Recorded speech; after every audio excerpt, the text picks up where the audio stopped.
Welcome to the Better Two podcast. I'm your host, Donna. Today's guest is Julie Brill.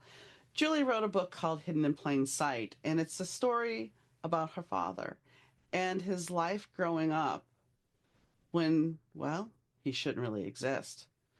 We talk about that and a little bit about what's going on in the world that coincides with that, and so much more. So tune in. Hi, Julie. How are you doing today? I'm great. Thanks so much for having me. You're welcome. So let's talk about right now. Where are you located at? Because I mean, I see you all Um, bundled up, and I know it's cold. we had a little snow here, but not much.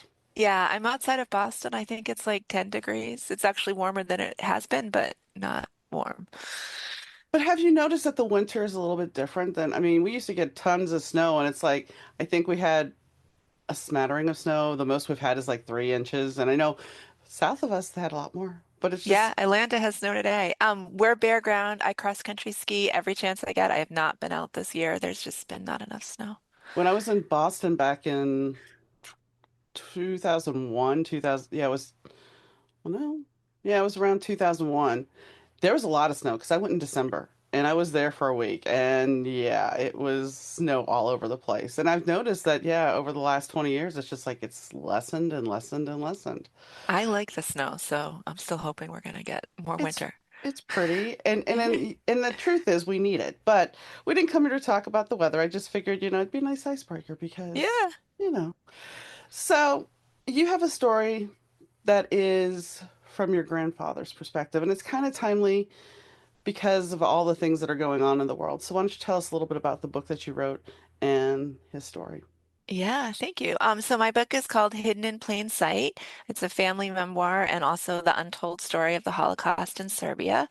And it started, I mean, I feel like I've been writing it my whole life, but I really started writing it in 2017, trying to figure out my family story and how it fit into the greater story of the Holocaust in Serbia and just Jewish history in Serbia, which I, like most people, knew nothing about.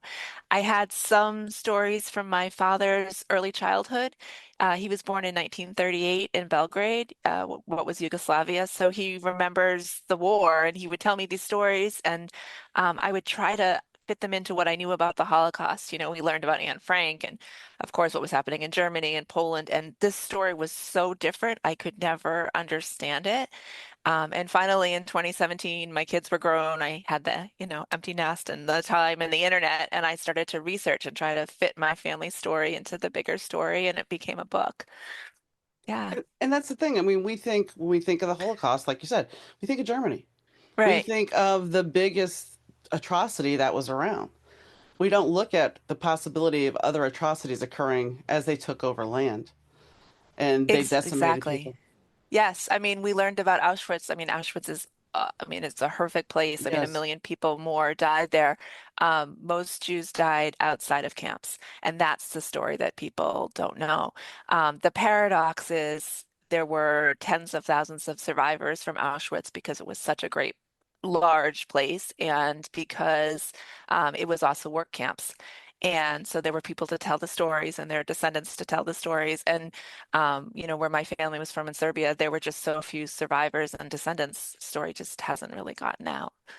Well, I'm glad that you're finally stepping up and sharing the story. And the thing is, when you look at today and unfortunately the misinformation that we have out there, people are denying the Holocaust now. And it's like I remember learning about that when I was in high school and thinking, how could we ever get there?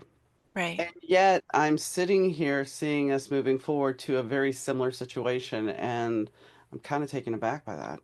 I think it's very scary. And, sadly, as we have fewer and fewer survivors and witnesses to really, say what was there, I think there could be even more Holocaust denial. Yeah. And that's, I don't understand how well, yeah, I do understand because we've taken critical thinking out of the school system. Once you've taken Yeah. critical thinking out of the school system, then people are relying on news that is not real. Right. Right. And you need the historical perspective to understand what's happening now in the world. Exactly. And that's, I think we're so caught up in today that we lose, once you don't remember history, you're doomed to repeat it. Exactly. And that's what's scary. And it's like when we look at when we look at the information sources that we have now, yes, before it was very narrow and very limited, and now we have information from anybody and everybody. And those stories may or may not be true. But we're going Right, to take them and we're going to say, yes, this is true. This is the right, way it happened. But when you have generational stories from family that is passed down, and while, yes, the game of telephone can change things a little bit, but if you actually take the time to do research, that's where the gift is. If you start looking at the old newspaper clippings and the old stories, then you can actually see that, yes, there's evidence of that and right, proof. right. Yeah, and part of what amazed me, my father was born in 1938, so he was 3 years old in 1941 when the Germans came in. Everything he remembered with these very childlike memories were true and fit into the historical record. I mean, that was really one of the phenomenal parts for me about, oh yeah, these things that I could never understand that never made sense. Yes, this is why. And that's what I tried to explain in the memoir. And I think that's the thing. We don't look at kids' memories as really being honest, but factual and honesty, kids remember more things than we actually know Right, because they're imprinted on us, especially if we're really, really young. right, exactly. So as you look at the big picture of you going into your ancestor, I mean, I did have somebody's work on my genealogy a little bit, and I found out that, because things were always spotty, like my father's mother. She never really talked about her mother. I never really remember hearing about my grandmother. I remember hearing about how bad my great grandfather was, but I never really heard about how my great grandmother was, except for the step grandmother. And so my friend started digging into the genealogy, and it was very interesting to find out that she was from France and that she had died from the flu outbreak in 1917. Oh, Uh, sure. And so Yeah. my grandmother was only 3 when she died. And so once I knew that piece, you kind of go, you look at the person a little differently and go, okay, so some of the behavior patterns, some of these things start to make sense. And I'm sure once again, as besides knowing that what your dad was saying was true stories, it gave you an opportunity to look at how his behaviors were. Exactly. I mean, it made me understand my father so much better, and of course me too, right? I mean, Mhm. like it's all this trauma, but also pride and joy that had been handed down, and I knew now where it came from. Um, that was really what was driving me. I mean, it makes me sad for your grandmother. I mean, did she remember her mother at all? Was there anything there? She never talked about Yeah, her. She talked about, and I'll be blunt, how much of a bastard her dad was, yeah, and how much her stepmother was basically, they treated her like, to put it in a non-PC way, but stereotypical. She was Cinderella. They made yeah. her do all these things. And when she had gotten married early, and she had came home because the guy was a drunkard, and her dad decided, because she was pregnant, push her down the stairs so she could try to Oh, miscarry the baby. So that should yeah, tell you that besides the losing of the mother, besides all that other trauma, then you have this. right. And Brutal. I can't imagine having a person like that. But it made sense as to who she was because as much as I love my mama, she was someone who liked to she would sit there and have you in a room with and say, "Oh, well, your cousin's doing this and your cousin's doing that Yeah, and your cousin's doing this." And I never really put it together, but then I would put my other cousin and I, we would start talking and she's like, "Oh yeah, grandma was raising raving about you, about how yeah, wonderful you were." And it yeah, was interesting because her father was abusive, but yet if she stayed with any of us, because she stayed with me after Katrina and she had stayed with my aunt prior to that, which is her blood, and then she stayed with my dad, she always said that either the men needed her to do things or that she took the side of the man. The woman, even her own blood, did not matter. The man was always raised and exalted, but the yeah, woman was not. And it was always yeah. like, because she had even not even met my mother-in-law. She had not even met my mother-in-law, and she was living with us. And she's like, "Your mother-in-law doesn't want to come to the wedding."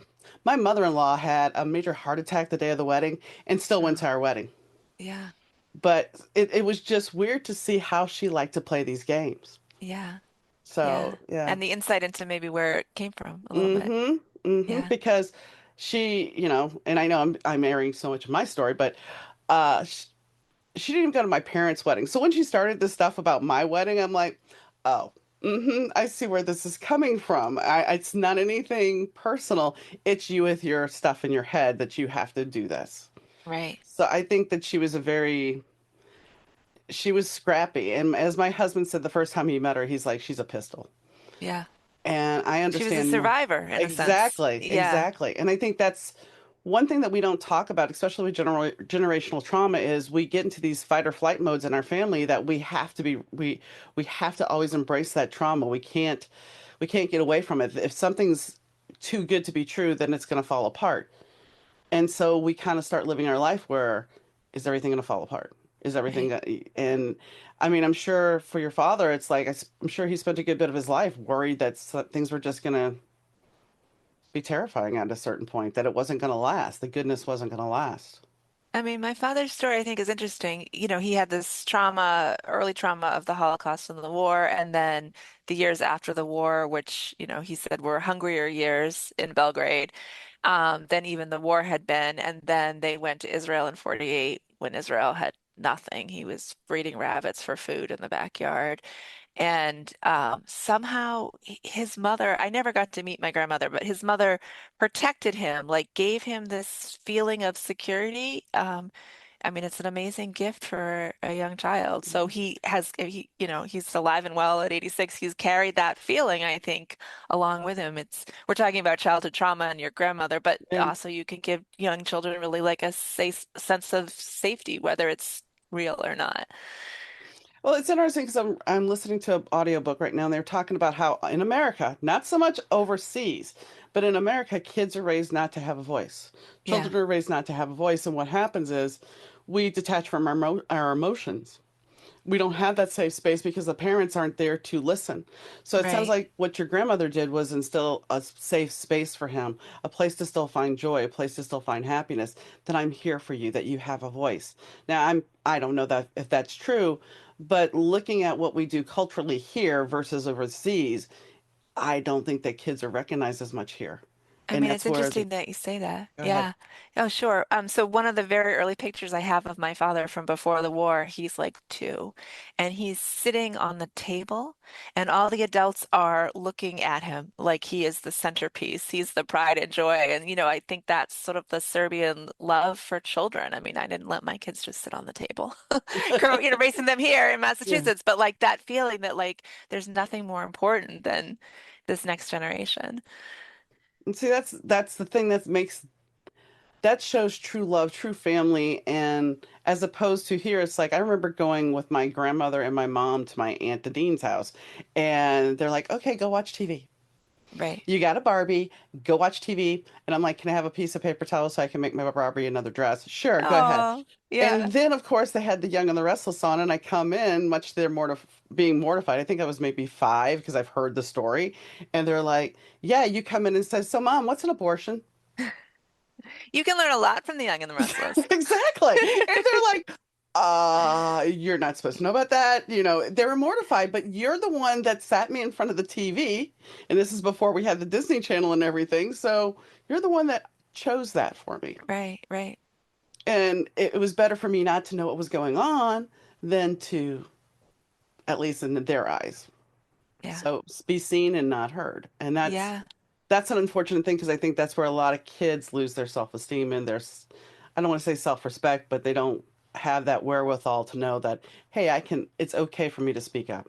I agree with you. They've been told that what they have to say isn't important.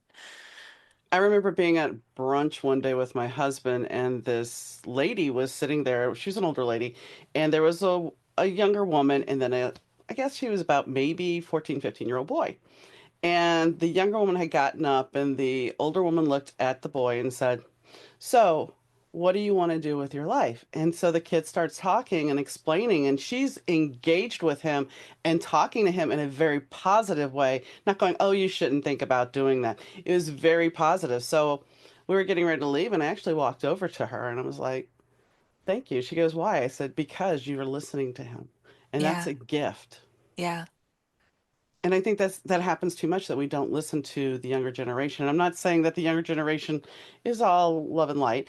I'm not saying that, but I think if we had, instead of putting up these parameters about, well, the boomers are this and the Gen X is this, and if we all tried to talk and actually learn from each other, instead of trying to be so cool and so hip and get clicks, I think we could actually come together as a country and as a Yeah, world.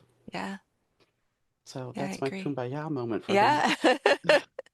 So you also do something else though that we talked about briefly, and this is something that I don't think a lot of people know about, and my friend is a death doula, but you're actually a doula. So let's talk about that for a bit. Sure. So I'm not practicing right now, but I did for a long time. A doula is somebody who supports a family going through the process of having a baby and also postpartum. Often will like come to their house and care for them afterwards. Now I'm a lactation consultant, so I'm in a related field, helping Mhm. people feed their babies. I think I went into it in part. Like, what is the most joyous, wonderful thing? I was a little naive. I was young, but what is the most joyous, wonderful thing I could be a part of? Like, what is the opposite of death, right? Right.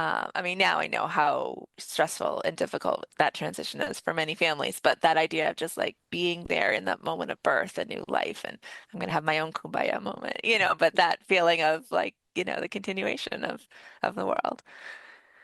And that has to be pretty amazing to see new life come in and to be there at that moment and at that joyful moment. Definitely. Definitely. Yeah. But the one thing, and I will mention, is that you touched on briefly is postpartum, and postpartum is something that is only starting to finally be recognized. And that's an unfortunate thing because I think everybody should be able to recognize that in Yeah, post. it's a huge transition in all the ways, physical, emotional, psychological, just the sheer amount of chop wood and carry water labor that a newborn is, all the pieces. And we should have a village that surrounds us, and most of us don't have a village. No, no, and that's what's kind of scary is that people will sit there and go, well, you should be able to raise a kid. It should be fine, and you know, and I don't really want to touch on abortion, but I'm going to because everybody's just like, well, everything should be okay. You should be able to do this. A baby is important.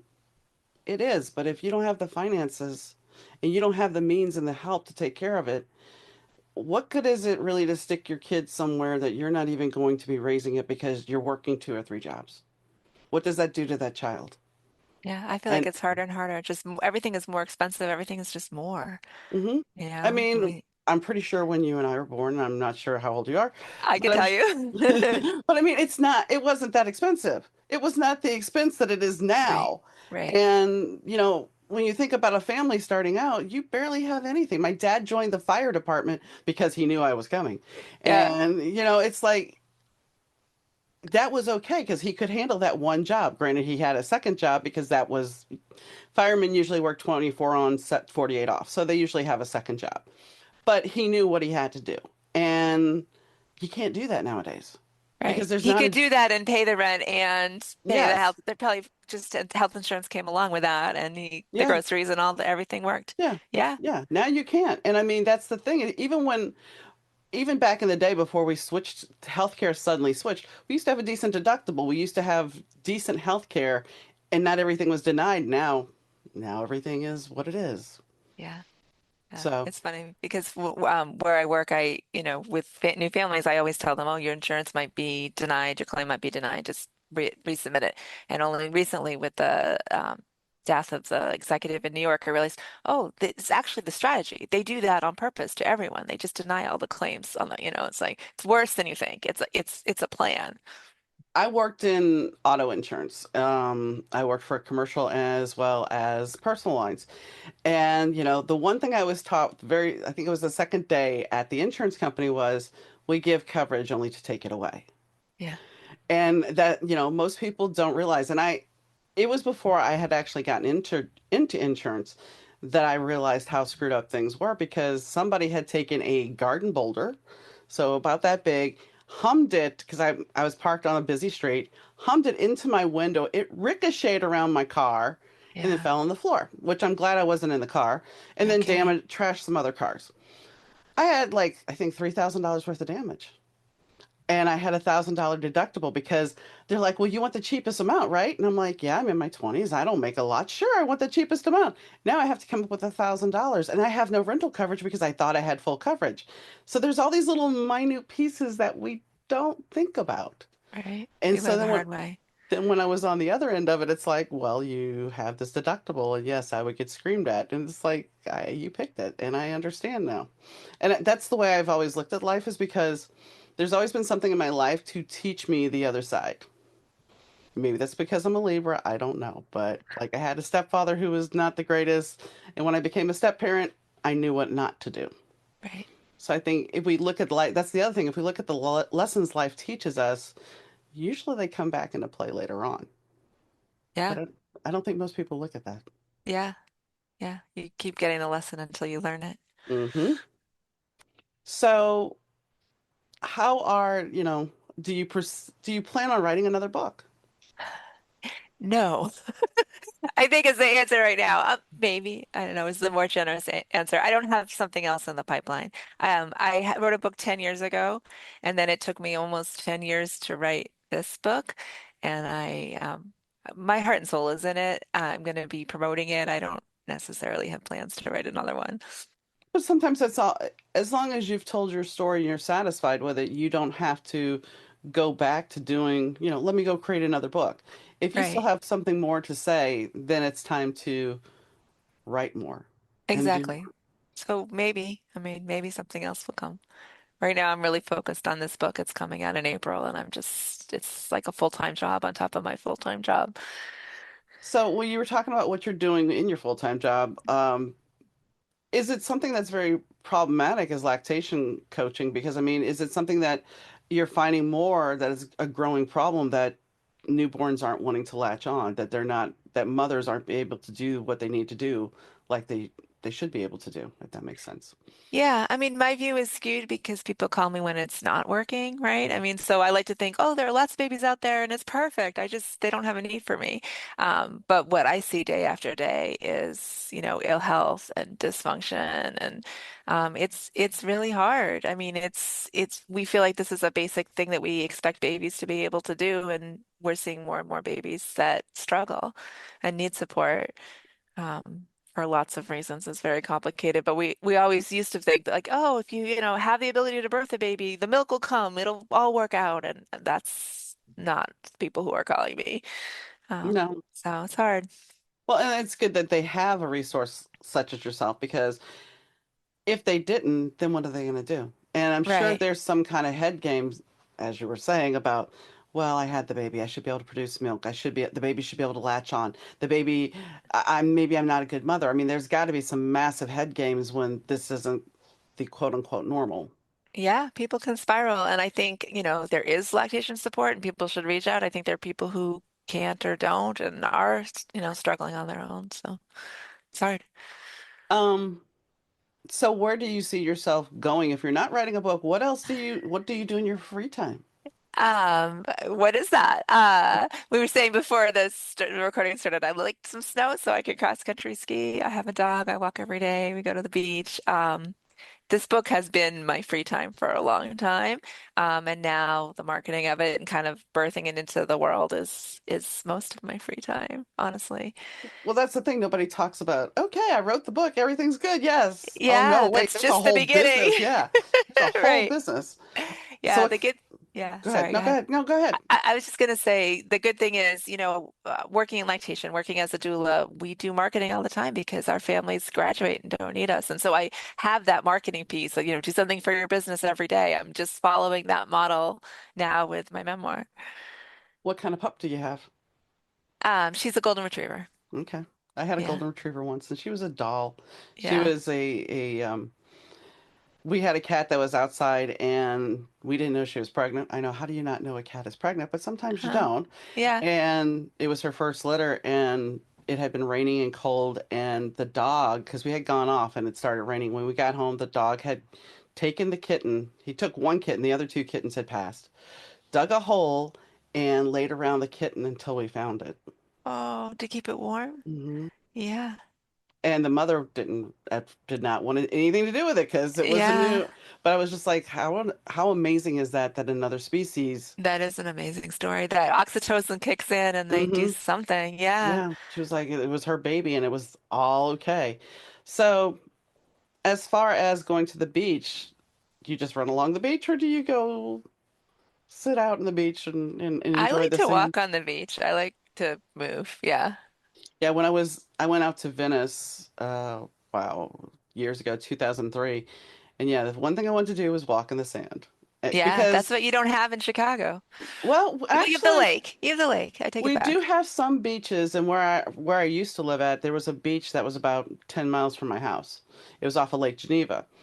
And I know there's a beach somewhere around here. I haven't found it, but I grew up in New Orleans, and an hour and a half away is Mississippi, the Yeah. Gulf Coast. Yeah. So Yeah. we used to go out to the Gulf Coast all the time. Yeah. So now, whether that's going to be the Gulf of Mexico or the Gulf, I did hear that.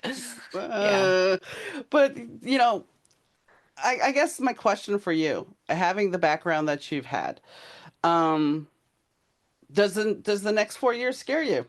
Oh, very much so. Yeah, I wrote the book starting in 2017 under a Trump presidency.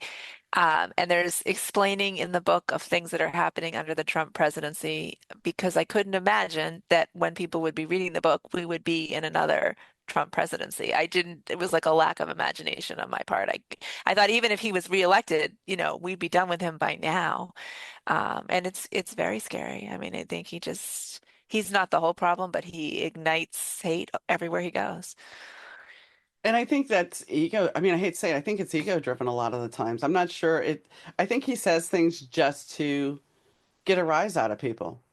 The great skit on Saturday Night Live was Drunk Uncle. He is Drunk Uncle come to life. Yeah. Yeah, I haven't seen that, but now I want to. It's they usually would do it on like the news. It was several seasons ago, and it's basically like your drunk uncle comes to Thanksgiving and or Christmas, and of course, drunk uncle says all the inappropriate things that just make you groan, and you're just and they're all untrue. They're all way off base, and you're just mm-hmm, Yeah. mm-hmm. Yeah. And there's like a numbness. Like at first you're shocked, but then something else happens and it's not shock anymore. No, now there is a collective fear, I think, of what is going to happen because it's like the old adage of they came for. And it's like, okay, so you're going to come for the immigrants. Okay. And then you're going to come for the women. And we know how this is going to play out. It may not be as horrific, but there's still going to be something along the lines. I just recently talked to a gentleman who is trans, and he's terrified. He's a trans ally, and he is terrified of what this may bring. Yeah, I think we just don't know. And you can have all of your horrible thoughts and they probably won't all happen, but some of them might. Some of them didn't last time. I think it's Yeah. very scary. Well, and the one thing, so if we talk about the immigrants, it's like, okay, so yes, at the time we're taping this, it is right during the fires are not totally contained, but the fires out in Los Angeles. Okay, so let's be honest here. Who's gonna build that? Who's gonna rebuild that? Who Right. is gonna go in there and rebuild? And I remember during the first presidency, my friend who lives in Florida said farming was down. There was problems with farming. There was problems with construction because there weren't the people there to take care of the stuff. And so now you have a whole place that's been decimated. How are you going to rebuild that? And the bigger picture is how are food sources going to be? Was any of the food sources damaged as well? So there's a much bigger picture that we really need to start paying attention to than just this let's go, invade Greenland. Yeah, it's I very mean, scary. yeah.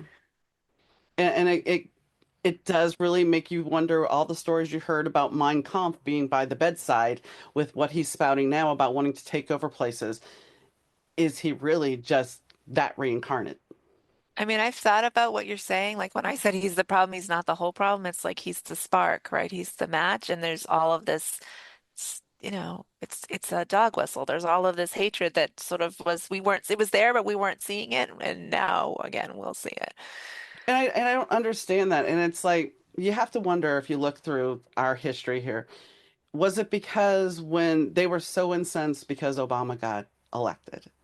and then here we are. And it's like he I I don't know. And I don't want to make this a political thing, but in a way what your family went through was somewhat similar because somebody came to power because they were populist and then what did they do? Yeah. I mean, I've thought a lot about why tell the story, why tell the story now. I don't think there's necessarily a value into, I mean, if you enjoy history, there's a value in history, but I don't think that's where the true value is. I think we learn about history because it matters now. So I've thought about a lot about why we're telling this Holocaust stories Hmm. now, and I work with kids. I volunteer in middle school and high school classrooms. Like, why are we telling them the story, and what is the takeaway? And it's got to be, never again.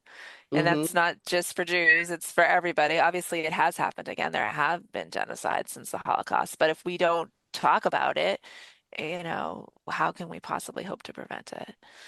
Well, and the interesting thing about our own history is the fact that things that we never learned about, like the Oklahoma bombing back in the 50s, or how Central Park wasn't what we thought it is. We never heard those stories, but as they say, history is told by the people who won. So Right. we cover up things. I think about that a lot, and I think about how important the history of individual people are. Like what I learned in school was like kings and generals and presidents, and that's fine. But really, what's interesting is like an individual person on the ground living through a historical event. Yeah. I Yeah, I mean mean, that's go ahead. I'm sorry, I feel like there's a little delay No, and I go keep ahead. talking on top of you. That's really what my family story is. It's just my family isn't unusual. It's more that they're typical, surviving in this and not surviving. I think you alluded to before. My grandfather was murdered by Germans, but like their experiences through the war were very typical. Well, and the thing is, I think because we only learn these big stories like Anne Frank and things that grab your attention, we lose some of humanity when we don't know these other stories about Right, how this isn't Auschwitz. This is a story that's different. This is a story that they were still committing atrocities and it wasn't glorified. You don't know these things. It's kind of like when they talk about we're going to make America great again. Okay. We're going to go back to the 50s. What was so great about the 50s? right, right. Really? Well, if What you were a was straight white man with a good job and a wife, it probably wasn't bad. No, as I mean, long it's as good for some people. the wife Yeah, was subservient and yeah, yeah. I mean, Had dinner on the table. I mean, mhm. yeah, I mean that's the thing. And the kids said yes, ma'am, no, ma'am, yes, sir, no, yeah, sir. yeah, And it's all about obedience. And that's the thing. It's like it's not about making anybody great. It's about obedience. Because yeah, if you wanted to take it back to that, you'd raise the taxes on the rich, and right, you're not. right. I mean, But people were surviving on that one salary, right? You didn't hmm need everybody to go to work, and for a lot of families. right. But we also didn't have credit cards per se. We had layaway. We didn't have the instant gratification that we do now in the society. I love technology. I love the fact that I get to do this. But Yeah, then there are so many drawbacks that we could survive because you didn't have the subscription. Your TV came in for free. Your phone was one bill. You didn't have four lines. I mean, so it's like I can see how bills have grown to proportion. But if other things haven't changed, then yeah, so when you look at the bigger picture, that's the other thing. It's like what what false flags were done by certain people over there and what false flag things are being done by certain people here. I mean, the distraction of the bombing at the hotel, at the Trump hotel. yeah. That was a distraction, obviously, to get us all talking. He was a supporter of him. So what was the mixed message there? Because you're bombing in front of the hotel in a Tesla. I, I don't know. That was very confusing. Yeah, I mean, messaging is important. I mean, I hate to say it that way, but yeah, yeah. so Um, what else should we talk about? Normally, I Um, mean, I just yeah. I mean, I would love to talk more about the book. I'd love to talk more come about the on. story. Can I tell you about the Yes. cover? I'm going to hold up the Yes. cover. You get to tell me anything you want about the Okay, book. so let me pull it up here. This is the cover to the book. Nice. Yes, thank you. It's my father and my aunt on the in the picture. When I was growing up, I had a few pictures of my father's childhood. This was one of them. And I would look at it, I was always trying to understand. So that picture, my aunt dates it. So it's 1943. It's like the spring of 1943. The occupation in Germany started in the spring of 1941. So they're 2 years into the occupation, which I understood even as a kid that, it was the middle of the war. And Belgrade was one of the first cities to be declared Judenfrei, which is free of Jews. And that was in the spring of 1942. So this is like a year later. And there are my father and my aunt, two young Jewish children, standing on the street. And so that's where the title comes from. Why is it called Hidden in Plain Sight? Because that's what they're doing. They are clearly in plain sight and they're not supposed to exist. And they're somehow able to do it. And that's what led me to try to unravel the mystery and write the book. And now I understand it was illegal for citizens in occupied Europe to own cameras and to take pictures outside because you could take a military picture, you could give away something. So the picture is even more of a mystery. And in that picture, there are clues to how they did survive, which I explain in the book. So, um, just kind of a little teaser. But I was going to say, what's interesting is that picture inspired so much for you that it opened up doors and made you sit down and unravel this. And that's the thing. I don't think people realize that one photograph can open up so many things to your past. Exactly. I spent so much time looking at these pictures. There was one picture of my grandfather with my father, one picture of my grandmother with my father, and then my grandparents' wedding photo and this picture.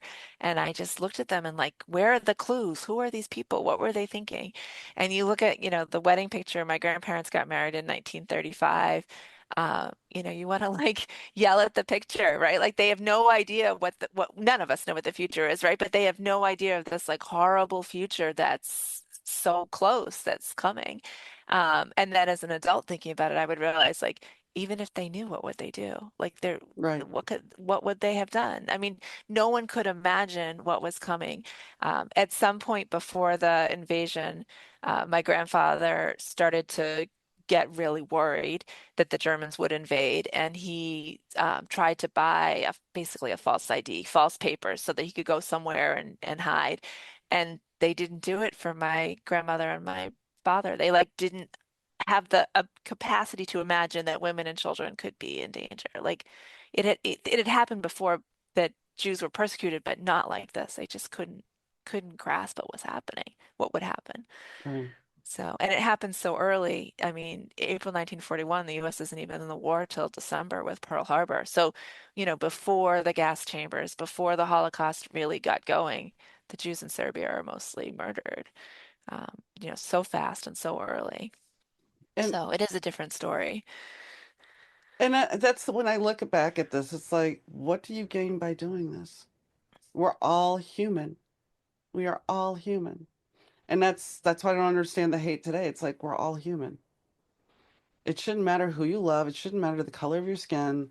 I mean, I have friends that are white passing, and but I mean, if you somebody found out, oh my gosh, that could be cause so much trouble for them, and Yeah, that's still in ridiculous. 2025. Yeah, Yeah, that's where we are.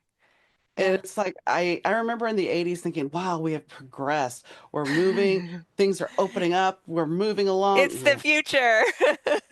But then when Yeah. my mom died in '91, and I mean I was in Louisiana at the time, Louisiana and Dallas, or in Texas, and we went to go get my mom's ashes.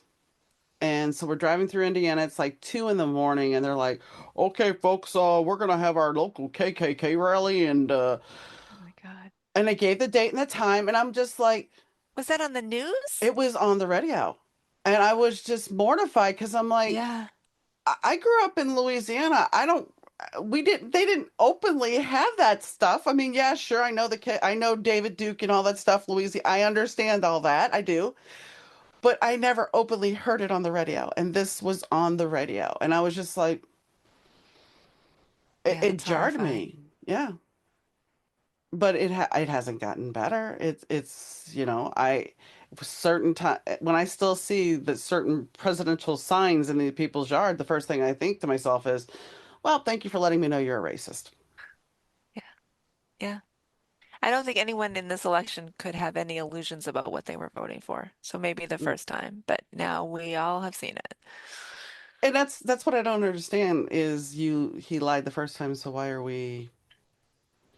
you buying now? Why are you still buying the swampland? Yeah. So what else can you tell me about the book? Yeah. So I wrote about it, a little bit about my childhood, a little bit about my father's childhood, and then it's the journey of discovering how my father survived, how his family survived.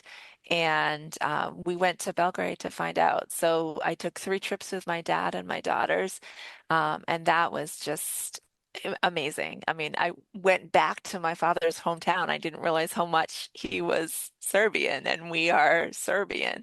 At one point, we were with a guide, and the guide's car broke down, and my dad just said, get out. And we walked back to the hotel and we had gone on this circuitous route and he just made a beeline. Like he just knew where he was because he had walked those streets, 75 years before. It's phenomenal. We met family we didn't know existed. We discovered all kinds of things about our story. So, as it was happening, I was like, oh, this has to be a book. I want to take the reader along with me on this journey of discovery because I think, regardless of what your family story is, we all have these, our families all live through history. We all have these family stories, and we can discover them. So interview your older relatives and do the research. I really felt like I was at this Goldilocks moment where my father was still able to tell me the stories and we were able to kind of probe his memory and find new things. And at the same time, the internet, they have constantly just opened archives. There's more and more documentation available. So all the things that I could discover. I did that with my grandmothers. I sat down with both of them with a camcorder and I sat down and asked them questions about their lives and So let them tell important. me. My dad, I never did. Yeah. And he's always been very closed off. He would tell occasionally his fireman stories, but he's never really talked about things. So, Yeah. And I think everybody's family has that. I know certainly with Holocaust survivors, there are the people who never talked about it. There were, people who had kids and the kids didn't know. My dad was sort of on the opposite side, where if you asked him a question, he would always answer it. But he was so young that his memories weren't, the full memories of an older person. I just think memory is fascinating. You can remember things that you hadn't remembered before. Some of the things that came out for my dad were standing in places in Belgrade where he had been as a child and there was a new memory there. Or somebody else would ask him and he would tell the story in a different way. And I would be like, I didn't know that. I've heard this story so many times, So some of that, like interviewing, but re-interviewing, like asking again, asking, for mhm, details. And as we age, and I'm like asking from an older and older person's perspective, well, how did your mother feel about that? And what do you think she right. was thinking? And all of that. Well, I mean, Yeah, your perspective from being a 20-year-old or a teenager to being in your 30s and 40s and 50s, when you want to look at your parents, you're going to look at them totally different. right, right. You Totally start to look at different. your parents and they're in your memory younger than you are now. And, it's Hmm. humbling. It's very humbling.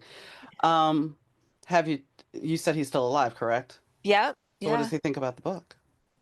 I think he's into it. He didn't, it's not a book he asked for. I've met some writers who are the children of survivors and their parents have said, you have to tell my story and it's like such a burden. That wasn't my father at all.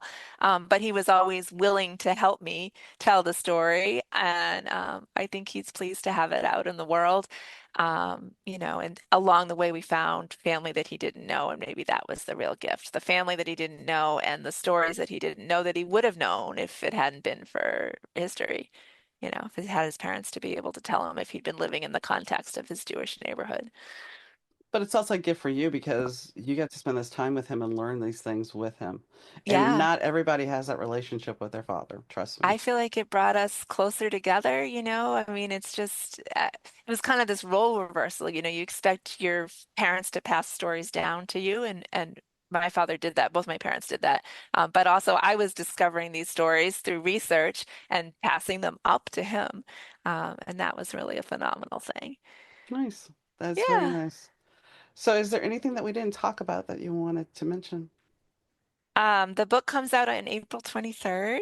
And it's available for pre-order now. My website is just my name, juliebrill.com. All the links for all the places you can buy it, the big ones, of course. But Bookshop is on there, and you can order it from your local bookstore. You can order it for your library. It's great when people do that too. And I have some related articles on the website and some videos, so if people want to check that out. Yeah, And that all will be in the show notes as well. So I thank you for coming on, awesome. Julie. Thank you so much for having me. This was so much fun. I just enjoyed our conversation. I can only imagine for Julie what it was like to stand there with her father and have him retell tales of his own experiences. And it's pretty amazing that he knew the roads and where to go and how to maneuver, and he hadn't been there in 75 years. I mean, it's amazing how we have, I dare I say, muscle memory, or those memories from being a kid that we know exactly where things should be. Now, granted, sometimes things change, things are destroyed, things don't last. But sometimes the roads are exactly where they used to be.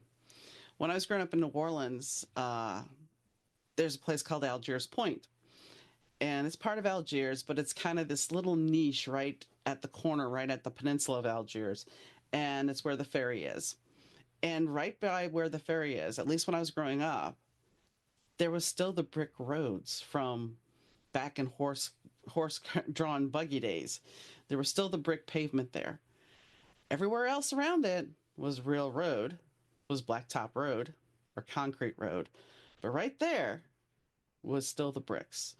And so it was like preserving history. They redid the ferry, so it was a modernized ferry, but there was still the road there. And it always amazed me that that was still intact. And most of Algiers is still some of those homes. And I watched some of those homes when I was a kid be taken down to the studs, the shotgun homes, and then rebuilt. And it was always amazing to see that happen, how somebody had still taken the history of certain pieces, because there's certain architecture things that they had to preserve, but they still made it and rebuilt it. And if you looked at the inside of these homes, they were gorgeous now. They still were the shotgun type house, but they had cared for it and redid the house. And these houses sometimes were from the 17, 1800s. So I think if we look at history, and that was something that we were trying to touch on, if we look at history, not just the big history that we learn in school, but if we take the time to learn about history, we can see how it repeats and how it brings up things again. And currently, I am listening to a book, and it's talking about how us being so emotionally unattached leads us to fall for these people that are the populists, the people that tell us what we think we need to hear because we're unattached, we're almost on autopilot, and we want to hear what they have to say because it's going to save us all. But the truth is, they have an agenda, and we are buying into this agenda because we don't really want to be in touch with our emotions. I'm not sure if you can hear the dog snoring or not, but that's Charlie, and yeah, he likes to snore sometimes, or he can't help it. But I think we have to be emotionally available and emotionally aware and have empathy for our fellow man. We can't dislike people for what they do, the color of their skin, because of who they love. Why do we have to dislike somebody? That nobody is perfect, and we have to really all come together. We have to support each other. If you look at what's going on, and yes, I mentioned that I'm taping this during the California wildfires, you look at how people are coming together out there to rally for each other, to lift each other up, to protect each other, to give what they can to help out. And that's where we need to be. We need to have compassion. We need to have love for other people because a child should not have to go through war. A child should not have to go through these traumas. And a child should have to have a voice. And that apparently is what her father's mother did. Her grandmother gave her son a voice. And he was able to keep those stories and remember those stories and still have a positive life. When we don't allow ourselves to express how we feel with the trauma, that's where the problems start. And we really need to be able to express our voice and to listen to truth and not buy into somebody else's agenda. We need to be there for others as well as ourselves and learn that it's okay to feel. It's okay to be sad. It's okay to be happy. And nobody is perfect. And if things aren't working, like we were talking about with the lactation coaching, if your body's not doing what you think it should be doing because everybody else's body did it, don't get down on yourself. It's like everybody is taught we need to be skinny, but the truth is, as we age, we do gain weight. It happens. And so we have to start accepting who we are, loving ourselves for who we are, and loving the people around us. Even if we can't stand their politics, and even if we don't like certain things, we have to understand that we're all different and that we're not all cookie cutters. And I don't want to go back to 1952, the quintessential perfect life. Because you know what? The place I grew up in, even with all its problems, was pretty great. And it could still be great if we get rid of the hate. And that's a lesson that's been trying to be learned over and over and over again. And we can't let somebody come in and say it's somebody else's fault because blame can be very toxic. It's just like shame. And all that needs to be released. I'm not saying to forget because we don't need to forget, but we need to remember that we're all equally loved and we're all equally flawed and we need to get along. So, on that heavy note, I hope you have a wonderful day, evening, weekend, whenever you're listening. And yes, I forgot. I need to thank Rich Sy from 30 Year Audio Productions for doing the audio and Fast Susie for the intro and outro song. And I thank you guys for tuning in. And I'll catch you next time, guys. Bye.